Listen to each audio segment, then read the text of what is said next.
Bienvenue à tous sur notre chaîne YouTube. Aujourd'hui, nous vous proposons un sujet des plus intéressants, la tribu Johnsen, où l'on épouse d'abord sa belle-mère avant de trouver une épouse. Vous êtes-vous déjà demandé comment une telle situation peut se produire? Eh bien, vous êtes au bon endroit. Dans cette vidéo, nous allons plonger au cœur de cette incroyable histoire et découvrir les raisons qui ont conduit à cette tradition unique. Restez avec nous jusqu'à la fin pour ne pas manquer les surprises qui vous attendent. Et n'oubliez pas de vous abonner à notre chaîne, de liker cette vidéo et de laisser vos commentaires.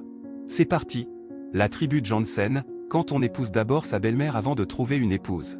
Dans le monde vaste et fascinant des relations familiales, il existe des histoires qui sortent de l'ordinaire. La tribu Johnsen en est une parfaite illustration. Imaginez une situation où un homme doit épouser sa belle-mère avant de trouver une épouse.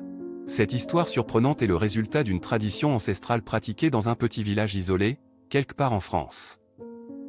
L'histoire commence il y a plusieurs siècles, lorsque le fondateur de la tribu Johnsen, un certain monsieur Johnsen, s'est retrouvé dans une situation délicate. Sa femme venait de décéder tragiquement, laissant derrière elle une fille unique, prénommée Isabelle. Monsieur Johnsen était un homme aimant et dévoué, qui était déterminé à prendre soin de sa fille du mieux possible. Dans ce village, il existait une croyance selon laquelle épouser la belle-mère avant de trouver une épouse apporterait une prospérité sans égale à la famille. Monsieur Johnsen, croyant fermement en cette tradition, a donc décidé de se marier avec la mère de feu sa femme, Madame Dupont. Cette décision audacieuse a été accueillie avec étonnement, mais aussi avec une certaine admiration par les habitants du village. Le mariage entre Monsieur Johnsen et Madame Dupont a été célébré avec faste, et la tribu Johnsen est née de cette union improbable. La tribu Johnsen est composée des descendants de Monsieur Johnsen et de Madame Dupont, ainsi que de leurs conjoints respectifs. Chaque génération est tenue de se conformer à cette tradition séculaire et de suivre les pas de leurs aïeux. Cependant, la tribu Johnsen ne se contente pas de perpétuer cette tradition pour le simple plaisir de le faire. Ils croient véritablement en son pouvoir de renforcer les liens familiaux et de favoriser l'harmonie au sein du clan. Chaque mariage au sein de la tribu Johnsen est donc considéré comme un événement sacré, célébré avec beaucoup de joie et de festivité. Au fil des générations, les membres de la tribu Johnsen ont réussi à maintenir cette tradition vivante, malgré les épreuves et les changements socio-culturels. La tribu Johnsen est fière de ses racines et de son histoire unique, et elle est prête à défendre cette tradition bec et ongle. Bien sûr, cette tradition peu conventionnelle soulève des questions et des débats chez les observateurs extérieurs.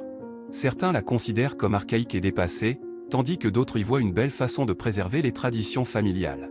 Quoi qu'il en soit, la tribu Johnsen reste fidèle à ses valeurs et à ses convictions, sans se soucier des critiques éventuelles. Aujourd'hui, la tribu Johnsen continue de prospérer, avec de nombreux membres qui se marient selon la tradition établie. Chaque mariage est considéré comme une occasion de renforcer les liens familiaux et de célébrer l'amour et l'unité. Les festivités sont grandioses, avec des danses, des chants et des repas somptueux. La tribu Johnsen est une véritable curiosité dans le paysage familial français, une communauté qui a choisi de suivre une voie peu commune. Leur histoire fascinante soulève des questions sur la signification du mariage, des traditions et de l'importance de la famille.